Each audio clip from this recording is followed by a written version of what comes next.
बहुत कम लोगों को पता है और कभी बिहार का हिस्सा हुआ करता था। आज ये पश्चिम बंगाल के उत्तर दिनाजपुर जिले का अहम शहर है, लेकिन इसकी पहचान और संघर्ष की कहानी इससे कहीं ज्यादा पुरानी है। आजादी के बाद इस्लामपुर पहले पूर्णिया जिला बिहार का हिस्सा था। 1956 में प्रशासनिक बदलाव के बाद इसे वेस्ट बंगाल में शामिल किया गया। 1959 में ये सब डिवीजन बना और 1988 में यहां म्युनिसिपैलिटी का गठन हुआ। तब से लोकल एडमिनिस्ट्रेशन इस क्षेत्र की जिम्मेदारी संभाल रहा है। इस्लामपुर का कुल एरिया लगभग 11.40 वर्ग किलोमीटर है। 2011 की सेंसस के अनुसार यहां की पॉपुलेशन लगभग 54,340 है। बंगाली, हिंदी और इंग्लिश यहां की ऑफिशियल लैंग्वेजेस हैं। इस्लामपुर और आसपास के इलाके भाषाई और सामाजिक रूप से डाइवर्स हैं। यहां सुरजापुरी, बंगाली, उर्दू और हिंदी बोली जाती हैं। लोक संगीत, पारंपरिक कला और लोकल फूड यहां की कल्चरल पहचान है।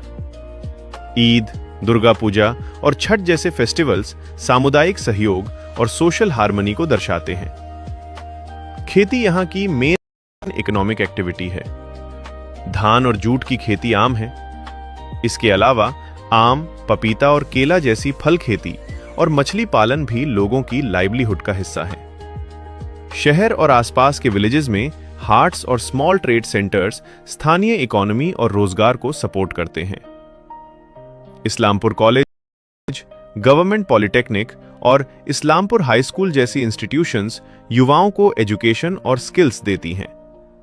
कुछ सोशल ऑर्गेनाइजेशंस और लोकल लीडर्स स्किल डेवलपमेंट और जॉब ट्रेनिंग पर भी काम कर रहे हैं। फिर भी कई युवा बेहतर रोजगार के लिए इलाके बाहर जाते हैं। इस्लामपुर वेस्ट बंगाल की एक असेंबली सीट है। स्थानीय राजनीति का फोकस खेती, रोड्स, हेल्थ और एम्प्लॉयमेंट जैसे इश्यूज रहे हैं। मुस्लिम मेजॉरिटी और रूरल बैकग्राउंड राजनीतिक स्ट्रेटजीज को इन्फ्लुएंस करते हैं। रायगढ़ से इस्लामपुर की डिस्टेंस और डेवलपमेंट में डिले के कारण कुछ लोकल्स अलग डिस्ट्रिक्ट बनाने की डिमांड कर रहे हैं, ताकि एडमिनिस्ट्रेशन और डेवलपमेंट और इफेक्टिव हो सके। रोड्स और कनेक्टिविटी में इंप्रूवमेंट्स हुए हैं। एजुकेशन और हेल्थ पर काम जारी है।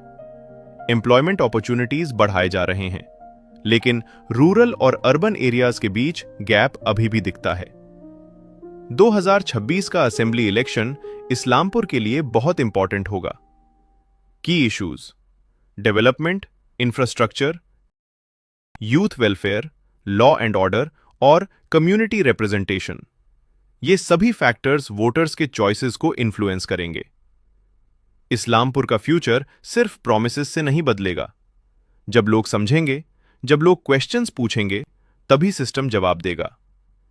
2026 सिर्फ एक डेट नहीं है, यह एक रिस्पॉन्सिबिलिटी है।